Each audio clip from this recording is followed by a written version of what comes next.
నమస్తే. మనం లాలాజీ గారు రాసినటువంటి ట్రూత్ ఎటర్నల్ బుక్ గురించి మాట్లాడుకుంటూ ఉన్నాము. రెండో చాప్టర్ కర్మ గురించి ఒక రెండు సార్లు మాట్లాడాము. ఇప్పుడు ఇంకా ఏంటి, ఆ చాప్టర్ చాలా పెద్దది, అది కంటిన్యూ చేస్తున్నాము. కాకపోతే ముందు చెప్పింది కొంచెం అసలు కర్మ అంటే ఏంటో దాని గురించి మాట్లాడదాం.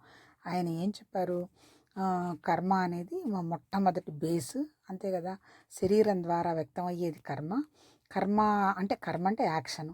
ఆ పని చేసినంత వరకే శరీరము అంటే లైఫ్ ఉంటుంది, అదర్వైజ్ లైఫ్ ఉండదు అని చెప్పారు. అంటే ఏంటి, మనం నిర్వర్తించాల్సినటువంటి ఏ విషయమైనా, భూమి మీద ఉన్న ఏ జీవైనా మేనిఫెస్టేషన్ జరిగింది ఒక శరీరం ద్వారా. లేదా ఒక శరీరం అనండి, ఒక చెట్టు అనండి, ఒక జంతువు అనండి, ఒక పురుగు అనండి, ఏమనండి, ఇదంతా కూడా ఒక మేనిఫెస్టేషన్.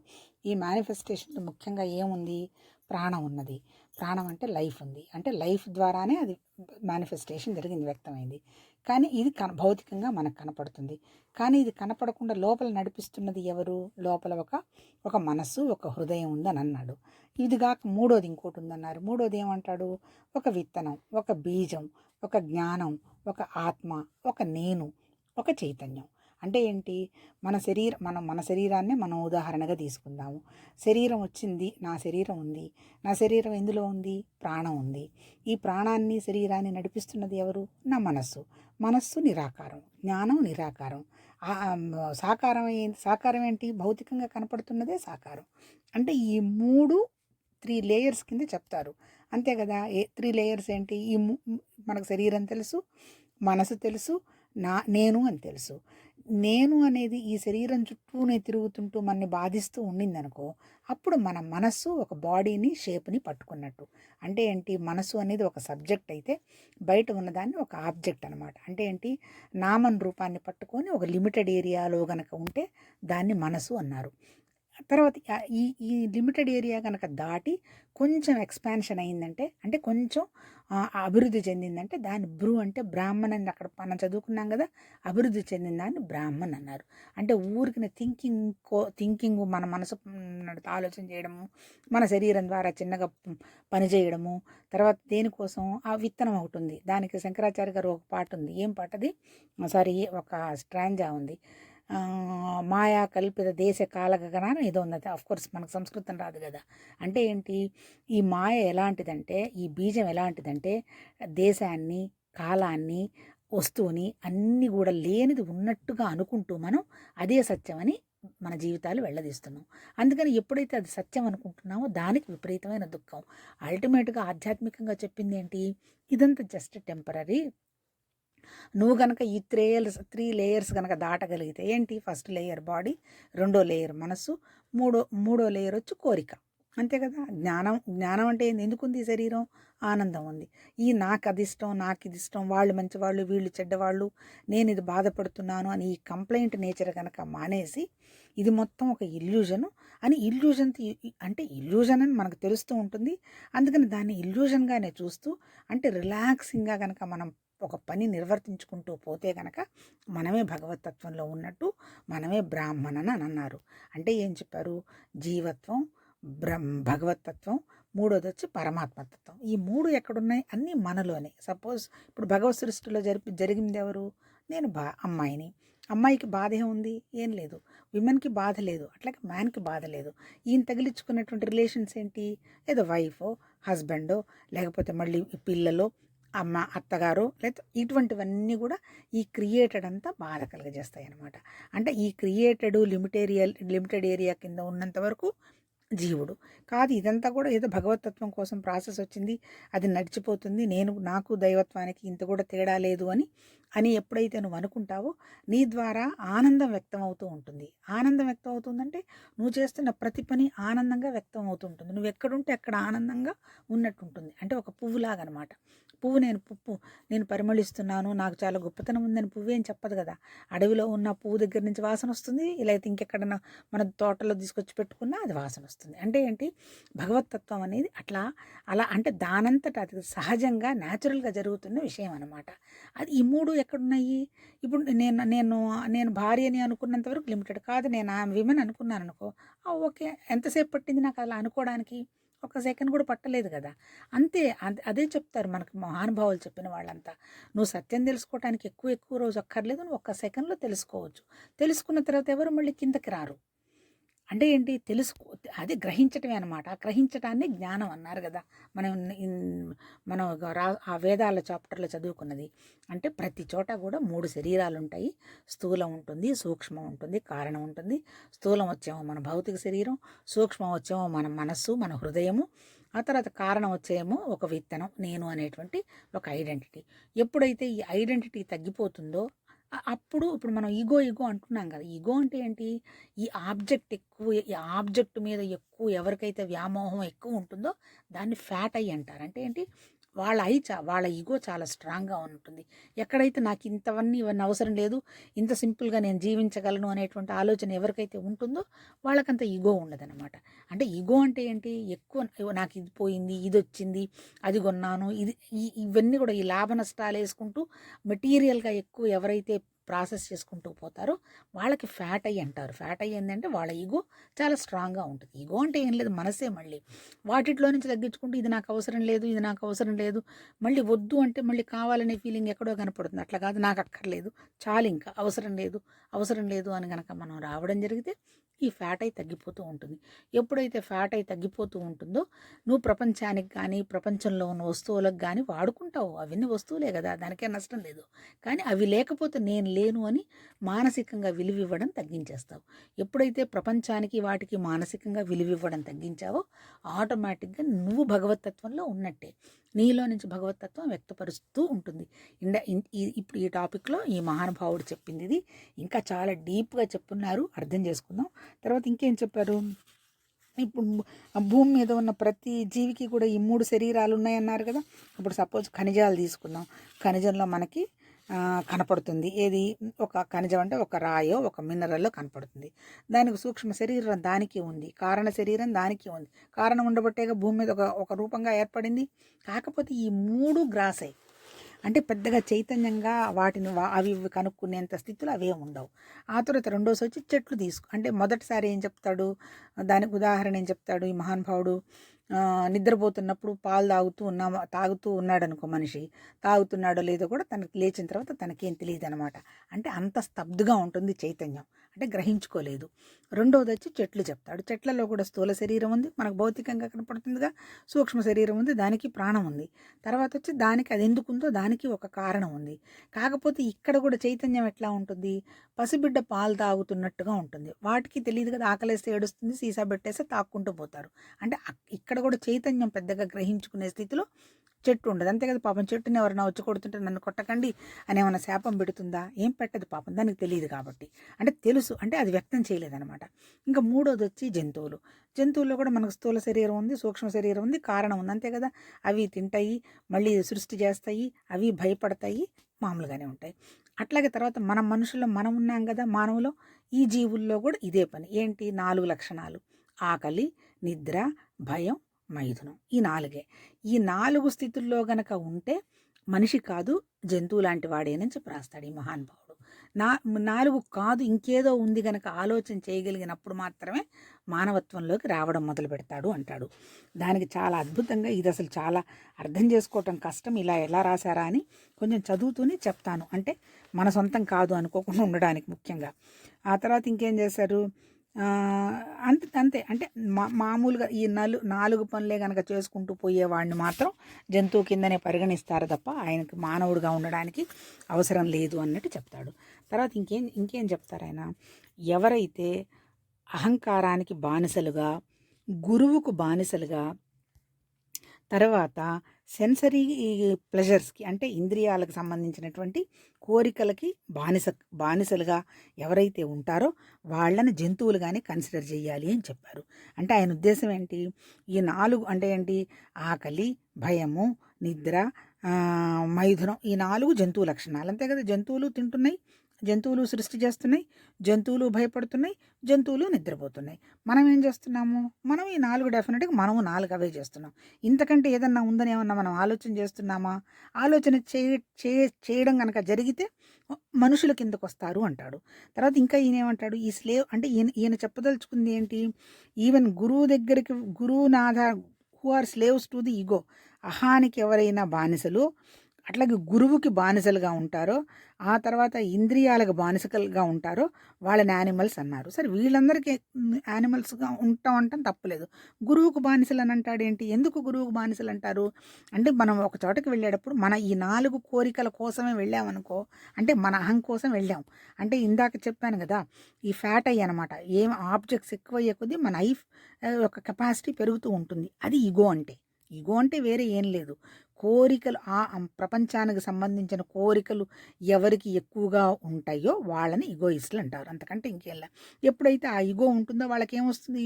ప్రతి చిన్నదానికి దుఃఖం వస్తుంది. అంతే కదా. ఇది పోతుందేమో అని భయం. ఈ పోతే ఏమవుతుంది అనుకున్న వాడికి అసలు భయం ఏముంటుంది? అది ఆలోచన చేస్తే ఆటోమేటిక్గా ఎట్లా అయిపోతారు వాళ్ళు?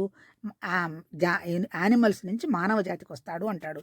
దానికి ఏం చెప్తారు చూడు, they alone are human who are capable of thinking and discriminating. అవి కాదు, వాటికంత నేను దుఃఖపడక్కర్లేదు అని ఎవడైతే ఆలోచన చేసి వివేకాన్ని అప్లై చేస్తాడో వాడు మాత్రమే మనిషి అంటాడు. ఆయనే లాలాజీ గారు రాసిన 150 సంవత్సరాలు రాసిన పుస్తకం ఇది. అంటే ఏంటి? మన 4 అవసరాల కోసం మనం ఎక్కడికి పరిగెత్తినా మనం మనుషులం కిందకి రాము. ఈ 4 అవసరాలకు సంబంధం లేకుండా మనం గనక మన ఆలోచనని, మన తెలివితేటల్ని గనక మనం సక్రమంగా ఉపయోగించినప్పుడు మాత్రమే మనం మనుషుల కింద కన్సిడర్ చేయబడతాము అంటారు. తర్వాత ఇంకేమంటారు?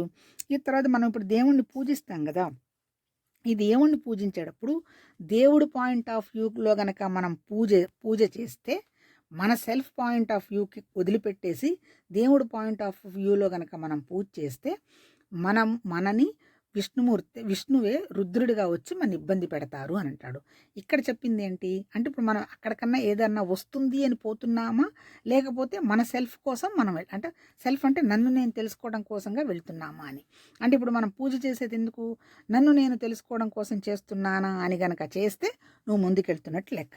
అట్లాగే ఇక్కడ ఇంకా ఏం చెప్పాడు? అలాగే ఈ దేవుళ్ళకే కాకుండా ఈ డైటీస్కి, విగ్రహాలకు కానీ దేవతలకు కానీ వాళ్ళ పాయింట్ ఆఫ్ వ్యూలో గనక పూజ చేస్తే నిన్ను నీ పాయింట్ ఆఫ్ వ్యూలో కాకుండా చేస్తే నిన్ను దుఃఖపడేట్టుగా, అంటే ఒక బీస్ట్ ఆఫ్ బర్డన్ అంటే ఒక క్రూర మృగాన్ని హింసించినట్టుగా హింసించడం జరుగుతుంది. అట్లాగే ఇంకోటి ఏం చెప్తాడు? అలాగే గురువు దగ్గరకు కూడా గురువు పాయింట్ ఆఫ్ వ్యూలో గనక వెళ్ళి నీ పాయింట్ ఆఫ్ వ్యూలో కాకుండా వెళ్లకుండా గనక గురువు దగ్గరికి వెళితే అక్కడ కూడా నీకు శిక్ష పట్టడం జరుగుతుంది అని చెప్తారు. అంటే అర్థమైంది, నిన్ను నువ్వు తెలుసుకోవటము అనేది ముఖ్యము. ఎందుకు? ఇప్పుడు పైన చెప్తున్నాడు కదా, ఆయన వేదాల్లో చెప్పిన జ్ఞానంలో చెప్పాడు. నువ్వంటే నువ్వు సపరేట్ కాదు కదా, నువ్వు ఈ జీవుడిలాగా చిన్నగా లిమిటెడ్ అయ్యి ఉన్నావు కాబట్టి నువ్వు ఈ బాధ వస్తుంది. నేను జీవుణ్ణి కాదు అనేటువంటి స్థితి కోసం నువ్వు ఎక్కడికన్నా వెళితే నువ్వు ముందుకెళ్తావు. అట్లా కాకుండా నీ ఈ జీవత్వంలో ఉన్న 4 కోరికల కోసమే పట్టుకొని తిరుగుతున్నావు అనుకో, నువ్వు ఆ స్థితి లేనట్టు, అప్పుడు ఇబ్బంది పడాల్సి వస్తుంది అని చెప్తున్నారు. తర్వాత ఇంకేం చెప్తాడు? బృహదారణ్యకంలో యాజ్ఞవల్కుడు ఆయన భార్య మైత్రేయికి చెప్తాడు, నువ్వు చేసేది నీ పాయింట్ ఆఫ్ వ్యూలో కాకుండా బ్రాహ్మణు, ఈశ్వరు, వేదాలు, తర్వాత వీటన్నిటిలో గనక నువ్వు చేసావంటే ఎవరైతే అలా చేశారో వాళ్ళు డెస్ట్రాయ్ అయిపోతారు అంటాడు. అంటే ఏంటి? అల్టిమేట్ ఏంటి? మన కోసం మనమేంటి? మనం ఎందుకు వచ్చాం ఈ భూమి మీదకి? మనం ఇవాల్వ్ అవ్వడానికి వచ్చాం. ఏ విధమైన ఎవల్యూషను? అంటే స్పిరిచువల్ ఇవల్యూషన్ అంటే ఏం లేదు.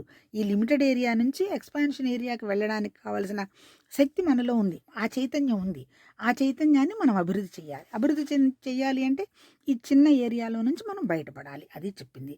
ఆ తర్వాత ఇంకా ఏం చెప్తారు? యోగా యొక్క ఉద్దేశం ఏంటి? మనసుని కాన్సన్ట్రేషన్ చేయడము. ఎప్పుడైతే మనసుని మనం కాన్సన్ట్రేషన్ చేశామో ఒక పాయింట్ నుంచి ఒక పాయింట్లో నుంచి ముందుకు వెళతాము అని చెప్తారు. తర్వాత ఇంకా ఏం చెప్తారు? అట్లా ఎవరైతే కాన్సన్ట్రేషన్ పెట్టి చేస్తారో ఒక స్టెప్ నుంచి ఇంకొక స్టెప్ దాటి అభివృద్ధి చెందటం జరుగుతుంది అంటారు. తర్వాత కాకపోతే జీవుడి లక్షణం ఏంటి? ఎందులో ఉంటాడు? ఊరికి ఒక మతానికో లేకపోతే ఏదో ధర్మాలకు సంబంధించో ఆ చిన్న లిమిటెడ్ ఏరియాలోనే పడుకొట్టుకుంటూ ఉంటాడు. ఇది దాటి కొంచెం మనసు మీద పనిచేసి మనసుని ఒక స్థితి నుంచి ఇంకొక స్థితికి తీసుకెళ్లే శక్తిని పెంచుకోమని చెప్పినట్టుగా అర్థమవుతుంది. తర్వాత ఏం చెప్తారు ఇంకా? తర్వాత ఏ పనికైనా ఒక రివార్డు, పనిష్మెంట్ ఉంటుంది జీవత్వంలో గనక చేస్తే. ఇంకా ఏమంటాడు? నేచర్లో 2 పనులకు మాత్రం ఎటువంటి రివార్డు, పనిష్మెంట్ ఉండదు. ఏంటి అవి? అసలు ఒకటేంటి? ఫస్ట్ది ఏంటి? మన శరీరం కదులుతుంది, ఆలోచన చేస్తుంది, ఆనందంగా ఉంటుంది. ఆనందం కోసం చేస్తుంది. చెప్పుకున్నాం కదా ముందు, మూమెంటు, కాంటంప్లేషను, హ్యాపీనెస్ అని. ఈ వీటికి సంబంధించి 2 విషయాలు చెప్పాడు. మొదటిదేంటి, ఆలోచిస్తూ కదులుతుంది. రెండోదేంటి, ఆలోచిస్తూ అభివృద్ధి చెందుతుంది. ఆలోచిస్తూ కదిలేదేమో ఆత్మ, అంటే మన జీవాత్మ, మనం అన్నమాట. ఆలోచిస్తూ అభివృద్ధి చెందేది ఎవరు? భ భ భ బ్రాహ్మణ్ అనమాట. అంటే భగవతత్వం. ఇక్కడికి అక్కడికి తేడా ఏంది? ఈ ఈ జీవాత్మ వచ్చి లిమిటెడ్, ఆ బ్రాహ్మణ్ వచ్చేంటి అది అది అన్లిమిటెడ్. అంటే ఏంటి? ఈ జీవాత్మకి ఇది ఓ చిన్న కోరికల కోసమే చుట్టుకొని తిరుగుతుంది కదా. ఈ బ్రాహ్మణ్కి వచ్చి అట్లాంటి కోరికలు ఏమి ఉండవు. ఊరికి ఎక్స్పాండ్ చేద్దాము అనేటువంటి, అంటే ఆయనకేం సంస్కారాలు ఆయనంటే మళ్ళీ ఎవరు లేదు, మళ్ళీ అది మనమే. అంటే సంస్కారం ఇప్పుడు మనం చెప్తున్నాం అనుకో, ఇక్కడ మనకు ఏం లాభము నష్టాలు ఎవరు చూస్తారు, ఏముంటుంది, ఏదో తోచక ఏదో నేర్చుకున్నాము అని. అది మరి భగవంతుడికి సంబంధించిన పనా, లేకపోతే నాకు పర్సనల్గా నాకేదన్నా ఇంకేదన్నా వస్తుందని గనక అనేది. ఇక్కడ నేను జీవున్న, బ్రాహ్మణ, పరమాత్మన అని మళ్ళీ 3 చుట్టుకొని ఉంటాయి అన్నమాట. అంటే ఏంటి? ఏ సంస్కారంకి సంబంధం లేకుండా చేసే పనేమో భగవంతుడి పని, నా కోసంగా నేను చేసుకునేది జీవుడి పని అని చెప్పదలుచుకున్నారు. అంటే అది లిమిటెడ్ అనమాట. తర్వాత ఫస్ట్ ఏంటి? ఫస్ట్ మంది జీవం, తర్వాత ఆత్మ, తర్వాత బ్రాహ్మణు. అంతే, అదే చెప్తున్నాడు. The difference is that Atman is limited and Brahman is unlimited. That is why Brahman is called పరమాత్మ. మళ్ళీ పరమాత్మ అన్నాం కదా, పరమాత్మ అంటే మళ్ళీ ఎవరు అవుట్ సైడ్ చెప్పటం ఇక్కడే చెప్తున్నాడు. జీవత్వం దాటితే బ్రాహ్మణు ఎక్స్పాండ్ అవుతున్నాడు కాబట్టి ఆ ఎక్స్పాన్షన్ కూడా దాటి అంత తనకే అంత టోటల్గా అంత వ్యాపించి కనుక ఉంటే పరమాత్మ అంటున్నాడు. అంటే మళ్ళీ ఇక్కడ ఈ జీవత్వంలోనే ఉన్నాయి అని చెప్తున్నారు. చాలా ముందు ముందు ఇంకా ఉంటుంది. అంటే అసలు మన రోల్ ఏంది ఏంటి అని చాలా చక్కగా చెప్పారు. సరే, ఇక్కడ ఇంతవరకు ఈ టాపిక్. తర్వాత ఇంకేం చెప్తాడు? ఇక్కడ బ్రాహ్మణ్కి రివార్డు పనిష్మెంట్ ఏం లేదు, అంటే తన కోసం తనేం చెయ్యడు కదా. తర్వాత limited knowledge is called that which has common అది ఆయన ఇందాక అనుకున్నట్టే. The complete light this markup. తర్వాత ఇంకోటి ఏంటి? బ్రాహ్మణ్ క్వాలిటీ పర్ఫెక్షన్ అనమాట. అంటే లిమిటెడ్ కాదు, అంటే పర్ఫెక్షన్గా జరుగుతాయి అన్నీ. ఆ పర్ఫెక్షన్గా ఎప్పుడైతే జరుగుతాయో అక్కడ ఏమి రివార్డులు పనిష్మెంట్లు, అంటే ఏదైనా లిమిటెడ్ అంటే ఏదో నేను చేయాలనుకొని చేయలేకపోయినప్పుడు ఏదో ఇంత నాకు లాభం వచ్చింది, ఇంత నష్టం వచ్చింది, ఈ ఘర్షణ అంతా ఉంటుంది. బ్రాహ్మణ్కి అవన్నీ ఏమి ఉండవు, జరిగిపోతుంది అంతే. అంతే కదా, తన పర్సనల్ కాదుగా. ఒక భగవతత్వం పని ఓ సృష్టి ఇలా చేయాలని ఒక ఆలోచన చేశాడు అనుకో, హ్యాపెన్స్ అనమాట అట్లా. తర్వాత ఆత్మ అంటే ఇంకా ఏం చెప్తాడు? ఆత్మనే జీవుడు అంటున్నాము. ఎప్పుడు జీవుడు అవుతాడు వీడు? నాకు బతకాలనే ఆశే జీవుడికి మొదటి లక్షణం. అంతే కదా, మీరు చూడండి, హాస్పిటల్ ఐసీయూలో పెడతారు, 110 ఏళ్ళు 120 ఏళ్ళు కూడా బతుకుంటాడు. ఏం చూసుంటాడు? అంతే కదా. అయినా కానీ లాస్ట్ మినిట్ వరకు ఆ సూదులు గుచ్చుతున్నా, లేకపోతే ఆక్సిజన్ ఇస్తున్నా, నేను చచ్చిపోతాను, నాకు ఈ లైఫ్ అవసరం లేదని చెప్పడు. ఈ భూమి మీద ఏ జీవి కూడా నాకు ఇంతవరకు చాలు, నాకు బతకాలని లేదు, నేను ఉండను అంటాడు. కాకపోతే ఏంటంటే మనసును సరిగా పనిచేయించుకోలేక, ఆ మనసు ఘర్షణ తట్టుకోలేక కావాలని శరీరాన్ని సూసైడ్ రూపంలోనే వదిలిస్తారు. అది కూడా అక్కడ శరీరం వదలాలని కాదు, ఆ మనసు చేస్తున్నటువంటి ఘర్షణ తట్టుకోలేక, ఆ మనసు ఏదో చేయకూడని పని చెయ్యాలని పాపం పెట్టినప్పుడు దాని మీదకి వెళ్ళి మళ్ళీ దాన్ని ఆపుకోలేక ఆ పని చేసి దానికి వచ్చే కాన్సిక్వెన్సెస్ని బేర్ చేయలేక మళ్ళీ శరీరాన్ని వదిలేస్తారు. ఆ శరీరం వదిలేయడం కాదు, మామూలుగా జీవి చచ్చిపోవటానికి పెద్దగా ఏమి ఇష్టపడాడు అనమాట. అంటే జీవాన్ని వదిలిపెట్టడానికి ఇష్టపడ్డు. తర్వాత ఇంకా ఈ జీవుడి లక్షణం ఏంటి? ఎప్పుడు ఈయనకి అసంతృప్తే. ఎన్నున్నా అది ఉంటే బాగుండు, ఇది ఉంటే బాగుండు అనుకుంటాడు. కానీ ఇదిగో నాకు ఇవన్నీ వచ్చాయి కదా, ఇంకా చాలా అనేటువంటి తృప్తి లేదు. అందువల్ల ఏం చేస్తాడు? ఎప్పుడు కూడా ఇంకొకళ్ళ మీద ఆధారపడతాడు. ఈ ఆధారపడ్డప్పుడు అనుకున్నవి సక్రమంగా రావు కాబట్టి వాటి కోసం దుఃఖపడతాడనమాట. అంతే కదా, ఒక బిజినెస్సే ఉంటుంది, ఒకడే చేయలేడుగా, వాళ్ళని వీళ్ళని పెట్టుకునే చేయాలిగా. ఆ చేసినప్పుడు ఇప్పుడు ఇంత ప్రాఫిట్ వచ్చింది, నాకు ఇది చాలని అనుకోడు కదా, ఇంకా కావాలనుకుంటాడు, వాళ్ళ మీద డిపెండ్ అవుతాడు, దానికి ఫుల్ఫిల్ చేసుకోలేడు, దానికి ఎప్పుడు దుఃఖము బాధ జరుగుతూనే ఉంటుంది జీవుడికి అనమాట. ఆ తర్వాత ఇంకా ఏమంటాడు? అందుకని ఎప్పటికి కూడా ఈ జీవుడికి ఎప్పుడు ఫుల్ ఆఫ్ సారోసే, ఎప్పుడు చూసినా దుఃఖమే, కొరతే. నాకు ఇంకా అవసరం లేదు, నేను చాలా హ్యాపీగా ఉన్నాను అనేటువంటి తత్వానికి 100కి 90 మంది రావడం చాలా కష్టం. ఎప్పుడు దీంతో ఇట్లాంటప్పుడు ఏం చేస్తాడు? ఇంకా ఇదంతా కూడా ఇక తనకు లాభం కావాలనుకుంటాడు కదా, ఈ లాభం వద్దామనే దృష్టిలో పక్క వాళ్ళకి ఇబ్బంది పెట్టడం విషయంకుండా ఉండే విషయంగా కూడా ఆపుకోలేడు. అంటే ఏంటి? ఎవరినైనా హామ్ కూడా చేస్తాడనమాట. అంతేగా, ఇప్పుడు మనం చూస్తున్నాం కదా, ఆహారంగా తీసుకునే వాటిట్లో కూడా కల్తీలు చేస్తున్నారు, అంటే ప్రాణం పోతుందనో, క్యాన్సర్ వస్తుందనో ఇవన్నీ చెప్తున్నారు కదా. అయినా సరే తన లాభం కోసం పక్క వాళ్ళని నాశనం చేయడానికి కూడా వీడు బాధపడ్డనమాట. అది వీడి పరిస్థితి. తర్వాత ఇంకేం చేస్తాడు, ఇతనికి ఎంతసేపటికి పనిలో కానీ ఆలోచనలో కానీ ఎప్పుడు ద్వంద్వాలే, డ్యుయాలిటీ ఆఫ్ యాక్షన్. ఆ తర్వాత ఎప్పుడు ఈ డ్యుయాలిటీలో ఏంటి, తను వేరు పక్కవాళ్ళు వేరు అనేటువంటి విధానమే చూస్తూ ఉంటాడు. భగవతత్వంలో పెరుగుతున్న కొద్దీ ఒకటే గుర్తు ఏంటంటే భేదభావం పోతుంది. నేను గొప్ప పక్కవాడు తక్కువ అని అనుకోడు, అందరం ఒకటేనన్నట్లే చూస్తాడు. కానీ ఇక్కడ వచ్చేసరిప్పటికి ఏముంది, అట్లా చూడడు. తనకంటే గొప్ప వాళ్ళ దగ్గరికి వెళ్ళినప్పుడేమో దండాలు పెడతారు, తనకంటే తక్కువ అనుకున్న వాళ్ళనేమో చాలా అంటే ఒక ద్వేషంగా చూస్తారు. అంటే సమంగా చూడరు, అంటే ఎక్కడికి పోయినా సరే భేదభావంతోనే ఉంటాడనమాట. ఎప్పుడైతే ఇంకా ఏం ఆలోచన చేస్తాడు, ఈ జీవుడు లక్షణం, నేను చాలా తక్కువ వాడిని, నేను ఎందుకు పనికిమాలిన వాడిని, పేదవాడిని, చాలా తక్కువ నేను, తర్వాత చాలామంది నాకంటే చాలా గొప్పవాళ్ళు ఉన్నారు అని ఎప్పుడు ఇన్ఫీరియర్గా ఫీల్ అవుతుంటాడు. పైకి సుపీరియర్గా యాక్ట్ చేస్తున్నా లోపలికి నాకంటే వాళ్ళు ఎక్కువ అని పోల్చుకుంటూ ఉంటాడు. ఎప్పుడైతే పోల్చుకుంటాడో ఆ పోలికలో కంపారిజన్ ఎప్పుడైతే వస్తుందో ఈర్ష్య పెరుగుతూ ఉంటుంది. ఆ ఈర్ష్యతోటి పైకి ఎంత లోపల మాట్లాడుతున్నా లోపల ఘర్షణ పడుతూ ఉంటాడు. అంతే ఇప్పుడు యూట్యూబ్లో వాటిట్లో అంతా చూస్తున్నారుగా, అది అది పోల్చుకొని ఈర్ష్యపడకపోతే అవతల వాళ్ళ గురించి అంత తక్కువ కామెంట్స్ ఎందుకు పాస్ చేస్తారు? వీళ్ళు తక్కువ వాళ్ళు ఎక్కువ నిన్నటి దాకా అనుకొని వాళ్ళు కూడా మాలాగా వచ్చి కింద పడ్డారు కదా అని వాళ్ళ మీద వీళ్ళు కామెంట్స్ పాస్ చేయడం. వాళ్ళు అక్కడ పోయి ఏమన్నా చేశారో, తిన్నారో, లేకపోతే ఇంకొకటో ఎవరు చూసి వచ్చారు? ఎవరు చూడలా. కానీ కావాలని వాళ్ళిలా వీళ్ళిలా అని వాళ్ళని కించపరిచి వాళ్ళని బాధ పెట్టడానికి కూడా ఎవ్వరు ఇబ్బంది పడరు అనమాట. అంటే ఏంటి, అది వాళ్ళ తప్పు కాదు, అది జీవుడి లక్షణం అనమాట. అంటే బేస్లో ఉన్నవాళ్ళు, ఈ శరీరం తప్ప ఇంకొకటి ఏమీ లేదు అనేటువంటి ఒక వ్యవహారంలో ఉన్నవాళ్ళు, అలా అవి పాటిస్తున్న వాళ్ళు ఆ స్థితిలో ఉన్నవాళ్ళు, వీళ్ళని అంటున్న వాళ్ళు కూడా ఆ స్థితిలో ఉన్నవాళ్ళే. ఇక్కడ మళ్ళీ అంటున్న వాళ్ళేం పెద్ద గొప్పవాళ్ళు అనుకోవడానికి లేదు. అలా అనేటప్పుడు ఒకసారి అసెస్ చేసుకొని చూసుకోవాలి. ఓహో, నేను ఎప్పుడన్నా ఇలా చేశానా, నాకు ఇలా అనడానికి అర్హత ఉందా అని అనుకున్నప్పుడు అలా అడగకుండా ఉంటారు. లేదు అంటే ఇంకా నేను పైన చెప్తున్నాను కదా, వ్యాపార లక్షణం ఉంది, లాభపడాలి, ఎవరెట్లా పోతే మనకెందుకు, నలుగురు చూశారు, లేదా 4 రూపాయలు వస్తాయి, లేదా నాకు పేరు వస్తుంది, ప్రతిష్ఠ వస్తుందని చేస్తున్నారా, అది కూడా జీవ లక్షణమే. ఇవన్నీ వీటి గురించి అందుకని ఎక్కువ పెద్ద విలువ ఇవ్వాల్సినంత విషయాలు ఇవేవి కాదు. ఆ తర్వాత ఇంకా ఏం చేస్తాడు ఈ జీవుడికి, వీడికి ఎప్పుడూ మల్టిప్లిసిటీ అనమాట, చాలా వ్యవహారాలు కావాలి. ఏదో ఇంతవరకు ఉన్నాను కదా, ఇంత చాలు కదా అని అనుకోడు. ఈ మల్టిప్లిసిటీలో పడిపోయి తర్వాత వీటిని విపరీతంగా ప్రేమించడం మొదలు పెడతాడు. అంటే అసలు విషయాన్ని వదిలేస్తాడు, అంతే కదా. ఇప్పుడు జీవత్వంలో పడి కొట్టుకుంటున్న వాడికి ఇప్పుడు బ్రాహ్మణనో పరమాత్మనో చెప్తే ఏమన్నా అర్థం అవుతుందా? ఎందుకంటే ఉన్నది ఒక శరీరమే కదా, ఈ శరీరానికి ఉన్నది ఈ 4 కదా. ఏమున్నాయి, ఆకలి, నిద్ర, భయం, మైథునం, ఈ 4 దాటి ఏమైనా ఉన్నాయా ఈ జీవ లక్షణాలకి? ఇంతకంటే లేవు. ఇంతకంటే ఆలోచన కూడా చెయ్యడు. ఆ తర్వాత ఇంకేం చేస్తాడు, తర్వాత తన్ని తను చూసుకోడు, ఎంతసేపటికి బయటే చూస్తూ ఉంటాడు. జీవుడి లక్షణం ఎంతసేపటికి ఏంటంటే బయట చూడటమే. ఇప్పుడు బయట నువ్వు చూసిన సమస్యలన్నీ నీకు కూడా ఉన్నాయి, నువ్వు వాటిని ఎట్లా సెట్ చేసుకోవాలనే విషయం ఆలోచన నీకు లేదు. కానీ వాళ్ళు ఏదో చేస్తున్నారు కదా అని వాళ్ళని నువ్వు చూస్తుంటావు. తర్వాత ఏంది, వీడు ఈ చూడటంలో ఏం చేస్తాడు, ఇదంతా డిఫెక్ట్ త్రోస్ ఇది ఇంకా మాయలోకి తీసుకెళ్తూ ఉంటుంది, అంతే కదా. ఇప్పుడు అసలు మనం ఇందాక చెప్పాను కదా, ఇదంతా ఇల్యూజన్, అంతే కదా. అంతా ఉన్నది లేదు, ఉన్నది లేనట్టు లేనిది ఉన్నట్టు కనపడుతుంది అని చెప్పాడు శంకరాచార్య. అంతే, ఇదంతా ఏం లేదు. ఎందుకు లేదంటున్నాడు, నేనుంటేనేగా ఇది ఉంది, నేనుంటేనే ఇది మాట్లాడుతున్నాను, నేనుంటేనే నా చేతిలో పుస్తకం ఉంది, నేనుంటేనే లాలాజీ ఉన్నాడు, నేను లేకపోతే ఏమీ లేదు. అంటే సత్యం అంతా ఎక్కడుంది, ప్రపంచం ఎక్కడుంది, నేనున్నాను కాబట్టి ప్రపంచం ఉంది, నేను లేకపోతే ఏం లేదు, అది సత్యం. అంటే నేనే సత్యం, మిగిలిందంతా మాయ.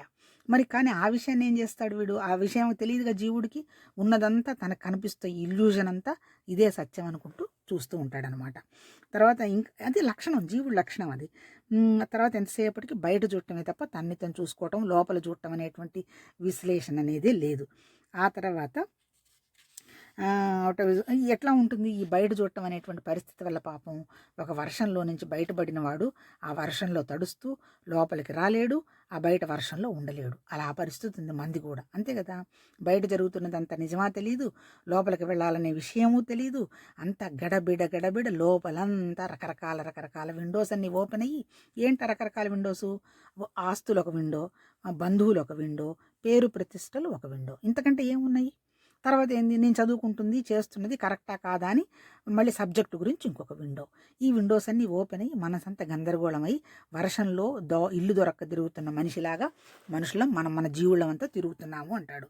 తర్వాత ఇంకేమంటాడు, సెల్ఫిష్ యాక్షన్స్ ఆబ్టైన్ వండర్. తర్వాత ఈ స్వార్థపరమైన పనులన్నిటికీ చేస్తూ ఉంటాడనమాట. ఏమేంటి సెల్ఫిష్ యాక్షన్స్? వండర్, ఆశ్చర్యంగా ఫీల్ అవుతాడు, ఆశ, ఆ తర్వాత ఈర్ష్య, ఆ తర్వాత కాంపిటీషను, తర్వాత శత్రుత్వం, తర్వాత స్వార్థపరం, తర్వాత కోరికలు. ఇవి ఈ జీవుల లక్షణం. మనం అసెస్ చేసుకోవచ్చు, నేను వీటన్నిటిలో పడున్నానా, లేదంటే కొద్ది గొప్ప ఏమన్నా బయటకు వచ్చున్నానా, ఇంకా యానిమల్ టెండెన్సీలో ఉన్నానా, హ్యూమన్ అయినానా, లేదా బ్రాహ్మణ్ ఉన్నానా, లేదా పరమాత్మ స్థితి ఉందా అని ఎవరికి వాళ్ళే చూసుకోవచ్చు. ఆ తర్వాత ఇంకేం చేస్తాడు, ఇవన్నీ చూసిన తర్వాత ఇంకేం వస్తుంది, ఇక ఈ జీవుడికి ఏమొస్తుంది, ఇంకా వీడికి మనసు అంత బాధ తెలుసుగా, మంచిది చెడవుదని తెలుసు కదా. ఇప్పుడు అనవసరంగా అవతల వాళ్ళని ఒక మాట రాశాడు, అది నిజంగా పాపం వాళ్ళది కాదేమో, తర్వాత తెలిసింది, ఎంత మానసిక ఘర్షణ ఉంటుంది. ఇది తెలిసిన తర్వాత ఇక బాధని సారోని ఎక్స్పీరియన్స్ చేయడం మొదలు పెడతాడు. ఎప్పుడు కొంచెం లోపలికి వెళ్ళి ఆలోచన చేసుకుంటే అప్పుడు ఏమనుకుంటాడు, బాబోయ్ ఇదంతా కొంచెం చెడ్డ వ్యవహారంగా ఉంది, ఇంకా కొంచెం నేను ఈ చెడ్డలో నుంచి బయటపడి కాస్త మంచి ఆలోచన చేస్తే బాగుంటుందేమోనని అప్పుడే కాస్త ఈ దేవుడు, దయ్యము, పూజ, ఆశ్రమాలు, లేకపోతే ఏదైనా మంచి మాట చెప్పినటువంటి వాళ్ళ దగ్గరికి వెళ్ళడం, ఇవన్నీ చేయటం మొదలు పెడతాడు. ఈ చేసిన తర్వాత కొన్ని విషయాలు అర్థం చేసుకుంటాడు. ఏంది, క్షమించటంలో ఆనందం ఉంది, తర్వాత వినయంగా ఉండడంలో మంచితనం ఉంది, ఒక మంచి పనులు ఇవి, చెడ్డ పనులు ఇవి అనేటువంటి ఒక విషయాన్ని కాస్త గ్రహిస్తాడు. గ్రహించిన తర్వాత ఏం చేస్తాడు, ఈ చెడ్డ పనుల వల్ల నాకు ఇదిగో ఈ బాధ కలుగుతుంది, ఈ మంచి పనుల వల్ల నాకు ఈ సంతోషం కలుగుతుందని కూడా అర్థం చేసుకుంటాడు. ఈ చేసుకున్న తర్వాత ఇంకేం చేస్తాడు, తర్వాత ఇంకా ఈ రెండిటికి కాస్త తేడా గ్రహించిన తర్వాత కాస్త ప్రకృతి చెప్పినట్టుగా కాస్త మంచి పనులు చేయడం కోసంగా మొదలు పెట్టేసేసి ఇది law of nature, that is క్రియేటివ్గా కాస్త మంచి పనులు, మంచి దృష్టి వచ్చేస్తుంది. వచ్చినా ఈయన ఏమన్నా మారి పద్ధతిగా ఉన్నాడా, దానికి ఎంత బాగా రాస్తాడో చూడండి. But even then it has the faculty of knowledge and experience of right and wrong which is not free from defect. ఇంత తెలిసి ఇది మంచి ఇది చెడు అని తెలిసిన తర్వాత కొంచెం మంచి పనులతోటి చేయడం మొదలుపెట్టిన తర్వాత కూడా ఈయనకున్నటువంటి డిఫెక్టు పోదు. ఏంటి ఈయన డిఫెక్టు, నేను మంచి పనులు చేస్తున్నాను కాబట్టి నేను చాలా గొప్పదాన్ని, ఇట్లా సక్రమంగా చేయని వాళ్ళంతా వాళ్ళు మంచి వాళ్ళు కాదు అని మళ్ళీ ఈ రెండింటికి మళ్ళీ భేదం పెట్టుకొని మళ్ళీ ఇక్కడ అహంకారం పెంచుకుంటూ పోతాడు. చూడండి మళ్ళీ ఇంకొకసారి చెప్తాను. It always concludes that non violence is the greatest virtue and violence is the biggest sin. నేను చేస్తున్నటువంటి ఈ మంచి పనులు కానీ, హింస లేకపోవడం కానీ, ఇవన్నీ నా ద్వారా చాలా గొప్పగా జరుగుతున్నాయి, చూడు అవన్నీ వాళ్ళు ఇంకా పాపాలు చేస్తూ ఉన్నారు అని ఈ రెండింటికి మధ్య తేడా చెప్తాడు. అంటే అల్టిమేట్ ఏంటి ఇక్కడ చెప్పదలుచుకున్నది, ఇక్కడ మంచి చెడును కూడా దాటిపోవాలి. నువ్వే కదా, జీవత్వంలో ఉన్నవాడు ఆ పనులు చేస్తాడు, బ్రాహ్మణ తత్వానికి ఆత్మలో ఉన్నవాడు కొన్ని చేస్తాడు, బ్రాహ్మణ్గా ఉండేవాడు కొన్ని చేస్తాడు. అట్లాగే ఇప్పుడు బ్రాహ్మణ్ చేసి దేవుడు అనేవాడు చేసి నేను గొప్పవాడిని, వీడు తక్కువ వాడినే ఉన్న దేవుడు అనుకుంటాడా? అనుకోడు. దేవుడికి మంచి అయినా ఒకటే, చెడ్డైనా ఒకటే, పాపమైనా ఒకటే, పుణ్యమైనా ఒకటే. ఇవన్నీ కూడా జస్ట్ అనుభవాలు, ఈ లైఫ్ ద్వారా వ్యక్తమయ్యే వ్యవహారాలు తప్ప ఇవన్నీ ఇవి గొప్పవి ఇవి తక్కువ అనేవి లేవు. ఎప్పుడైతే ఇవి నేను తక్కువ అనుకుంటుంటాడో వీడే ఒక కుక్కూన్లాగా చుట్టేసుకుంటూ వాడు ఆ బాధలో పడుతూ ఆ బాధలో నుంచి బయటపడలేక ఘర్షణ పడుతూ ఉంటాడు. అందుకని ఏంటి, ఈ యానిమల్ స్థితి నుంచి హ్యూమన్ స్థితికి వచ్చి హ్యూమన్ నుంచి కూడా భగవతత్వంలో కనుక రాగలిగితే ఈ సమస్యలన్నీ పోతాయి. తర్వాత ఇందులోనే చెప్తాడు ఇంకా 2 రకాల పనులు ఉన్నాయి అని, వాటి గురించి వివరణ చాలా అద్భుతంగా ఉంది. అది రేపు మాట్లాడుకుందాం.